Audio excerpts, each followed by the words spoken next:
everybody. Today I'll be introducing AmpyFin. So let's get started. So AmpyFin is, in a nutshell, I guess if I was to describe AmpyFin in one sentence, AmpyFin is an ensemble learning trading system that trades and ranks strategies at the same time. And these strategies range from ranking institutions based on their performance. And this performance metric is also very um, complex as well.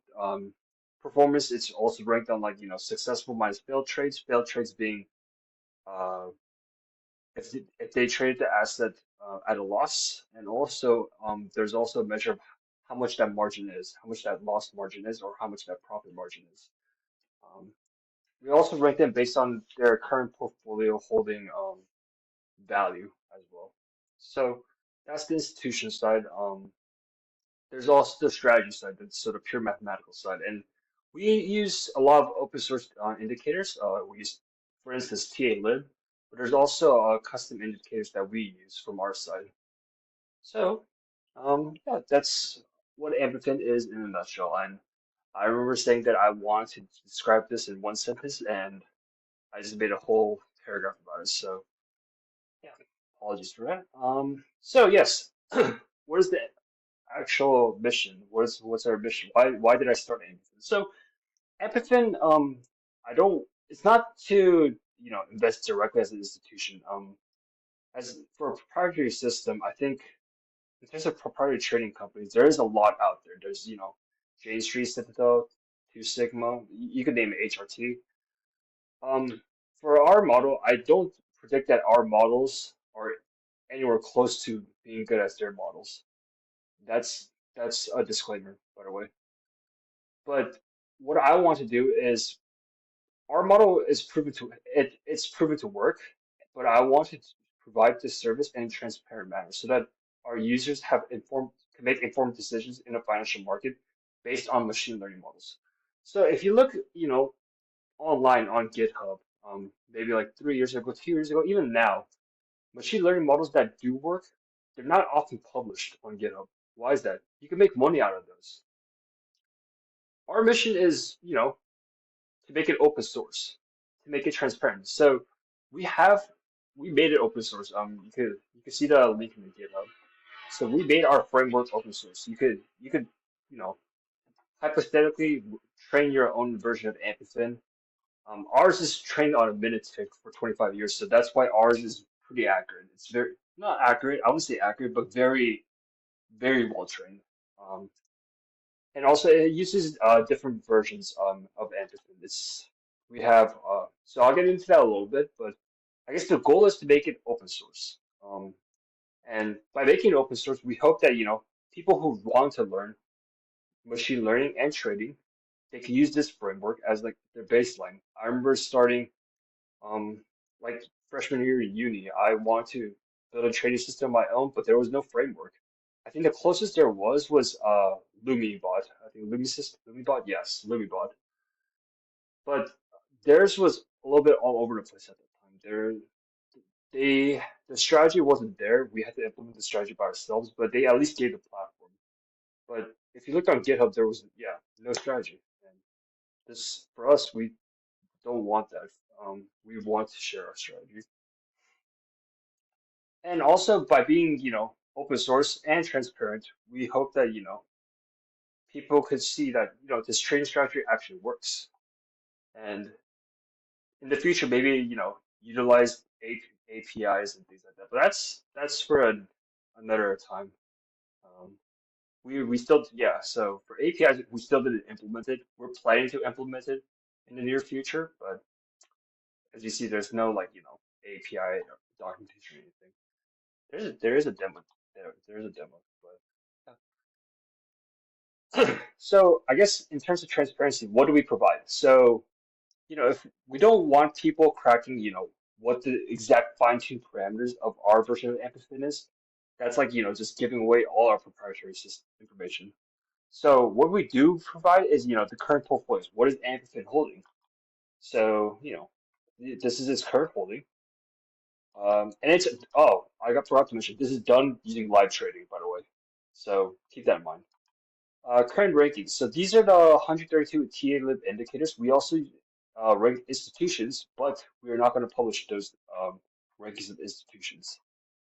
Um, that's something that we are a little bit uncomfortable with. Maybe we will release them in the future, but in terms of TA-lib indicators, the open source one only has TA-lib indicators. Um, we just want to release our TA-lib indicator rankings. I think that way people could kind of have a rough idea of where our version of AmpyFin is compared to theirs in terms of ranking TA-lib indicators. Um, Recent trades, yes, this was a newly added feature. So it it ranks the most recent, the top 20 most recent trades it does. So this is the oldest, and then this is the newest. And we got rid of the timestamp as well. There was a there I think it was done in UTC, and obviously trading is done at NYSE, and ideally we want it to be Eastern time, but still didn't convert to that, so we're still figuring out how to implement that. But maybe when you view this video, it could be fixed by then. So March 11th, it was pretty active. So sold Marvel, bought Booking, bought MongoDB, sold Google. Wow. Okay, so it was a pretty busy day. And live benchmark. So this is a live benchmark, and this is something I take with a grain of salt. I would say like um in three and I guess and a half no, it's been 2.5 months. 2.5 months, 30%. That's very good. But I will take this number with a grain of salt. Same as QQQ, same as SPY. Why? Because 2.5 months doesn't validate that, this strategy works. It simply doesn't. For all we know, this could be an outlier, this could be an outlier, this could be an outlier. So I take it with a grain of salt. This, however, I wouldn't. So this is the hypermodel result. So we use 7 models. Um, AmpyFin is the overall system, and under AmpyFin, under the blanket, there are 7 models, and AmpyFin mainly uses 2 models. Like 90% of times, it was use 2 models, and one is the hypermodel, which is for bull markets. We call it bull market, but this is when there's low volatility.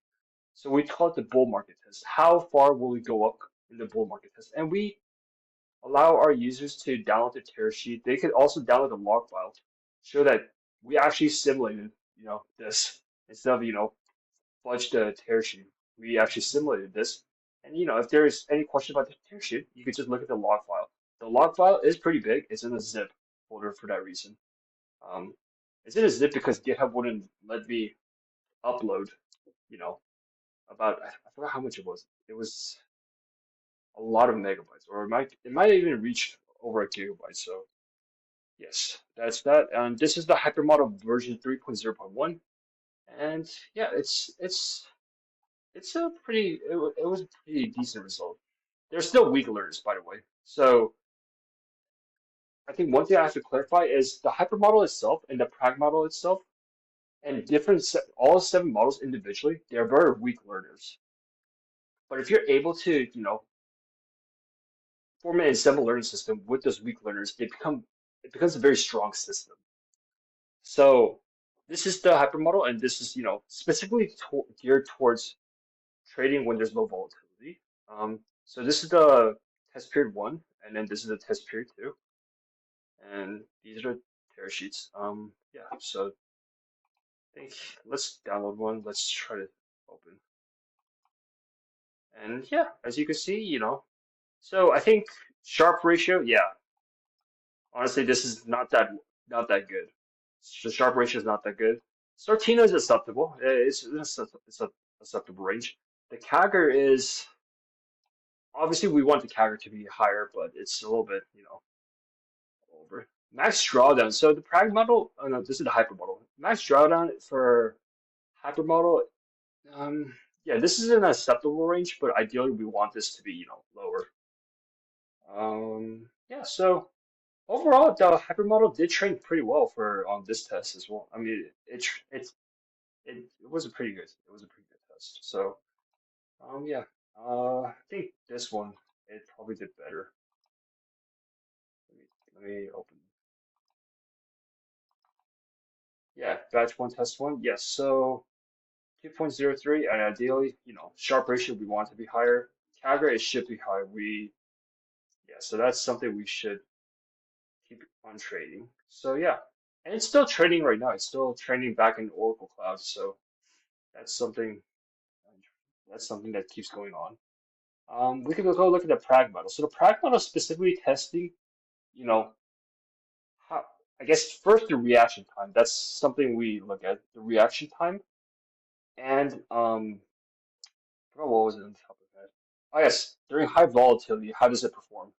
So the prag model is very difficult to test and train because training wise, we train it in very different data. We sometimes manipulated data, but it has to be from the original data. The original data cannot see the 2008 to 2013. So a lot of it was trained um it was trained around like like I think around the .com bubble as well as the I think it was the 2018 as well.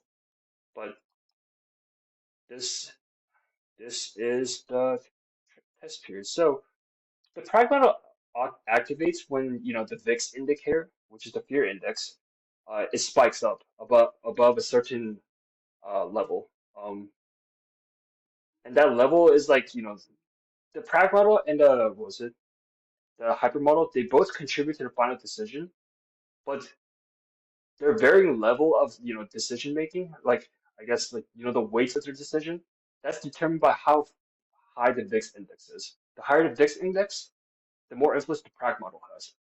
The lower the VIX index, the less influence the prag model has, and the higher the influence of the hyper model. So this is the market history for 2008, and you can download the tear sheet here. And there we go. So this reaction time,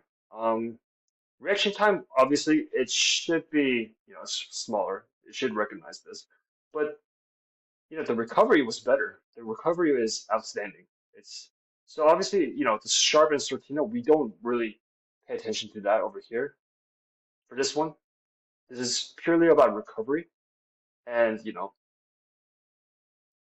how fast can you react. And obviously, react not that well. We still need to fine tune that. The reaction, I mean, what was it? The recovery is pretty good. Yeah, so that's that. And again, you can download the log file to validate that we ran this test. And all tests is run through Quantset as well. So they can generate this beautiful graph. Yeah, and this was where, the hypermodel I think was kicked in, and then the prag model kicks in again, and then it becomes the hypermodel again. But this was purely done with prag model. So batch one test three was all prag model. So this is how the prag model would perform. Again, prag model is a weak learner, so it's not that well. But if it was the hyper and the prag model together, then it works well. And that's what AmpyFin is. AmpyFin is a combination of 7 different models, including the hyper and the prag model. And yeah, that's that. AmpyFin model results, we did not release it yet. I think we're still validating. We're still checking that our logs match with the test data before we release it. And yeah, that's pretty much it. So thank you for listening. If you have any questions, just feel free to comment. I don't know how many people are going to view this video, but yeah, any questions are welcome.